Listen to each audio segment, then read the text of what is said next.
अभी हमारे साथ हैं ठाकुर युवराज सिंह आलोकी, जो कि भारतीय किसान यूनियन के उपाध्यक्ष भी हैं और जन सत्ताधारी लोकतांत्रिक पार्टी के प्रधान महासचिव हैं गौतमबुद्धनगर से।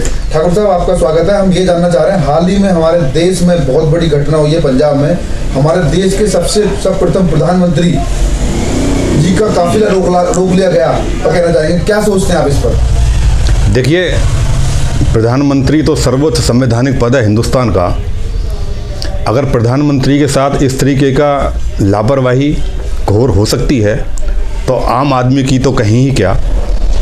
अब जिस तरीके से कांग्रेसी कह रहे हैं, विरोधी दल वाले ये कह रहे हैं कि प्रधानमंत्री तो एक बहाना बना के चले गए, सच्चाई ये है कि वहाँ पर सारा मैदान खाली था, कुर्सियाँ खाली थीं।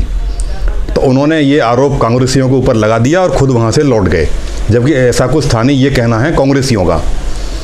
मैं ये कहना चाहता हूँ विरोधियों से और कांग्रेसियों से, अरे अगर ऐसा था तो आप प्रधानमंत्री जी का रास्ता क्लियर करते, आप प्रधानमंत्री जी को वहाँ जाने देते, प्रधानमंत्री जी वहाँ चले जाते, अपने आप वहाँ पे पता पड़ जाता, दूध का दूध पानी का पानी हो जाता। और नरेंद्र मोदी जी से आपका व्यक्तिगत घृणा हो सकती है, व्यक्तिगत नफरत हो सकती है, लेकिन हमेशा ध्यान रखें देश हित सर्वोपरि है। प्रधानमंत्री सारे 135 करोड़ 140 करोड़ जनसंख्या का है। प्रधानमंत्री की सुरक्षा हम नहीं कर पा रहे तो पूरी दुनिया हमारे ऊपर हंसेगी। इसमें हमारा अपमान है, हमारे लिए शर्म की बात है कि प्रधानमंत्री की सुरक्षा में भी इस तरीके का चीज़ क्रिएट हो जाती है, जो 2 किलोमीटर बाद में वहाँ पे उनका काफिला रोकना पड़ता है। दूसरा पक्ष ये है, जिस तरीके से बीजेपी वाले कह रहे हैं कि ये मुख्यमंत्री जी और इनकी पुलिस सारी चीज़ें नाकाम नहीं, तो मैं कहना चाहता हूँ बीजेपी वालों से, केंद्रीय सरकार सेंट्रल में आप हैं, प्रधानमंत्री आपका है, तो उनका छोड़िए, आपकी खुफिया एजेंसी कहाँ चली गई थी, आपकी केंद्रीय जांच ब्यूरो कहाँ चली गई थी, आपका जो जासूस विभाग है वो भी फेल हो गया। प्रदेश का आप छोड़िए, आपको कल को कश्मीर भी जाना पड़ सकता है, पश्चिम बंगाल भी जाना पड़ सकता है। तो आपकी भी घोर लापरवाही है, ये केंद्रीय स्तर पर भी लापरवाही है कि प्रधानमंत्री के काफिले का 2 किलोमीटर पहले तक पता नहीं पड़ता और प्रधानमंत्री को एक साथ रुकना पड़ता है। तीसरा पॉइंट ये है, सच्चाई ये है कि 100 साल पुराना अंग्रेज़ों का कानून चल रहा है, जिसमें पुलिस को इस तरीके के कानून के अंतर्गत जो 100 साल पहले चल रहा था उसको चेंज करना चाहिए, उसमें परिवर्तन करना चाहिए, जिससे पुलिस सीधा जवाबदेही हो और वो उसके अंतर्गत आए। कानून इतना अंधा है, इस तरीके का कानून बना दिया गया है कि पुलिस वालों को उसके ऊपर पुलिस का जितना भी पुलिस है, डीआईजी हैं, उसका बॉस है मुख्यमंत्री। इस चीज़ को चेंज करना चाहिए और इसमें परिवर्तन करना चाहिए, देश हित में सर्वदलीय बैठक बुलाकर इसमें जो भी हो सकता है। लेकिन एक बात सदैव ध्यान रखें, संवैधानिक पद की सुरक्षा करना हमारी जिम्मेदारी है। कांग्रेसियों को तो ये सोचना चाहिए कि उनके 2 प्रधानमंत्री, स्वर्गीय श्रीमती इंदिरा गांधी और स्वर्गीय राजीव गांधी, इस तरीके के रोड शो में या इस तरीके की लापरवाही में शहीद हो चुके हैं, अपनी जान गंवा चुके हैं। तीसरा, हमारे प्रधानमंत्री के साथ ऐसी कोई वारदात अगर हो जाती तो हमारे ऊपर दुनिया हंसती, हमें मुंह दिखाने के लिए रास्ता नहीं मिलता।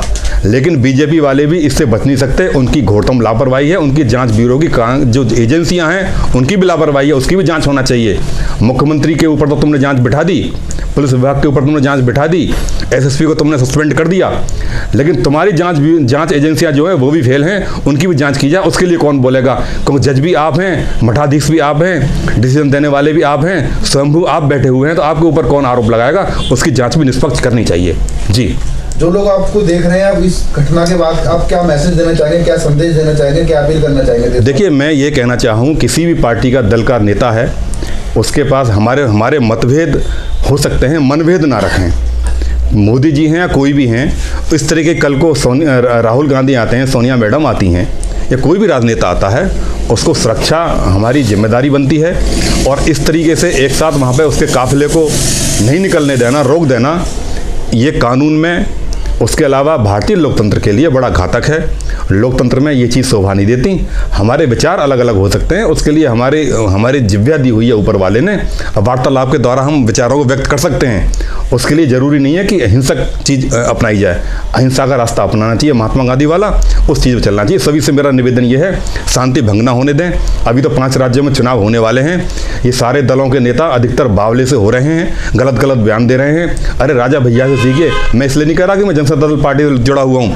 राजा भैया से सीखिए, किस तरह के बयान दिए जाते हैं, किस तरह की संतुलित बातें की जाती हैं, किस तरह के आरोप नहीं दिए जाते। श्री कृष्ण भगवान के ऊपर जो अखिलेश जी ने वक्तव्य दिया, या उससे पहले राजा भैया के ऊपर जो बोला, राजा भैया को अगर आज भी कोई प्रेस वाला जाके पूछता है तो उल्टा बयान कभी नहीं दे सकते। उनसे हमको सीख लेना चाहिए, आज के राजनेताओं को सीख लेना चाहिए। चंद्रशेखर जी, अटल बिहारी जी के बाद में ये परंपरा धीरे धीरे विलुप्त होती जा रही है, जो बड़ी संविधान के लिए, भारतीय लोकतंत्र के लिए घातक है। तो मेरा निवेदन यही है। जी ठाकुर साहब, आप नहीं देख रहे हैं पूरे देश में जहाँ जहाँ अलग अलग दलों की सरकारें होती हैं, वहाँ अपने आप को अलग देश की तरह मानना शुरू कर दिया लोगों ने। जो हमारे देश में राजनेता हैं, चाहे कोई भी राज्य उठा लीजिए जहाँ बीजेपी की सरकार नहीं है, केंद्र में बीजेपी है, इस पर क्या सोचते हैं आप? देखिए, हम 2000 साल गुलाम रहे, इन्हीं वजहों से रहे।